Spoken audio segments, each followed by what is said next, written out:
What is going on, everybody? This is Weekly Reviews here, and today, guys, we're going to be taking a look at Galagan's Island. This is a new indie game that has been created by a 13-year-old indie dev, and that's pretty awesome. So we're having a lot of indie devs now that are starting to get into the indie game scene, but now we have one that's actually still a teenager, and he actually made this game. So he requested me to go ahead and actually show off his game, and I very humbly thank him for letting me try it out, because this looks like a really cool game.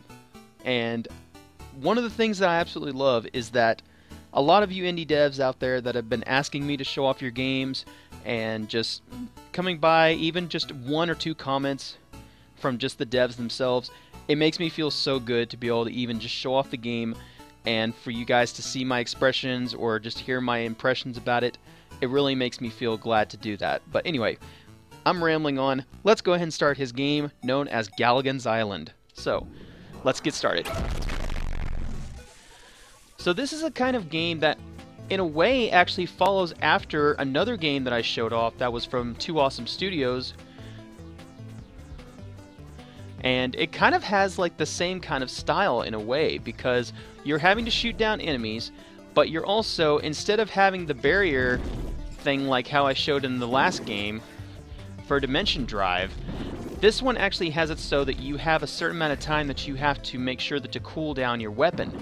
So it adds a little bit more of the style to the gameplay, and it really adds some really intense style for the game itself, and it makes it more of an arcade style. And I think that that's going to bring in a lot of video game fans that were huge fans of like these retro style games like Space Invaders and Xavius and Galaga. Like, if you're big fans of those kind of games, I think this is going to be a game that's definitely up your alley, especially because I was a huge fan of Space Invaders. I still have copies of Space Invaders.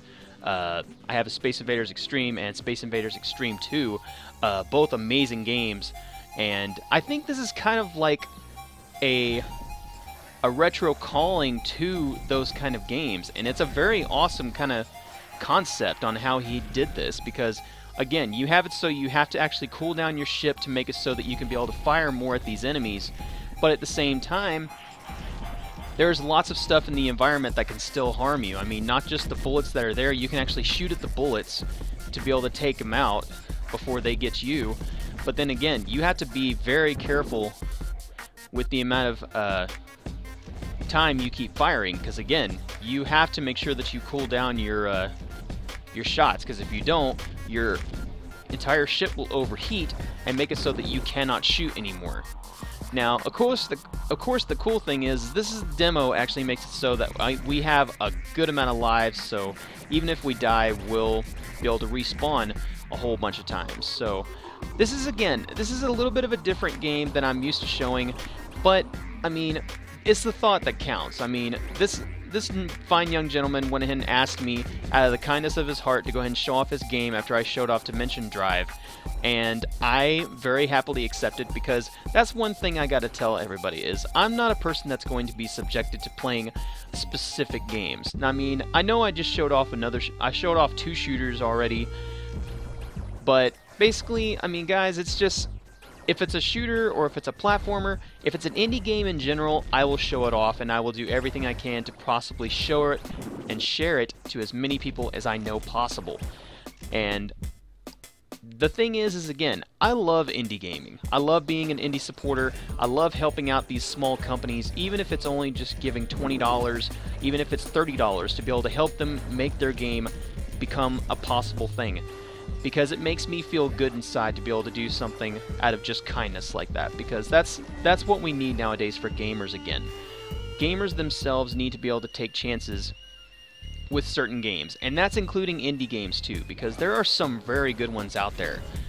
Just like I said in my Dimension Drive 2 video about the whole troll thing and everything, I really feel bad for the company and companies that have that happen to them, because I mean, again, there's a lot of great indie devs out there, and again, this kid is only 13 years old, and he made a very playable game and a very fun game. So if you're one that possibly wants to try out this game, it is actually going to be greenlit, or actually it has been greenlit, I should re-say that. It has been greenlit on Steam, or at least his the father has told me. The son does not know. He's still at school, actually. So I'm sure by the time he sees this video and he hears about him being greenlit, he's going to go completely ballistic. But regardless, if you guys are interested in possibly going ahead and trying out this game, go ahead and give me a comment below, and I will go ahead and let the indie dev know about your username, and if you have a Twitter account, you can go ahead and contact him on Twitter. I'll go ahead and give also his Twitter account name in the description so you guys can try it out for yourself. And until then, guys, this has been Weekly Reviews showing off Galagan's Island. Again, an indie game made by a 13-year-old indie dev using the Unity engine. So guys, again, I hope you enjoyed the video. Please feel free to rate, comment, favorite, and subscribe. And as always, thanks for supporting Weekly Reviews. And have a good one, guys.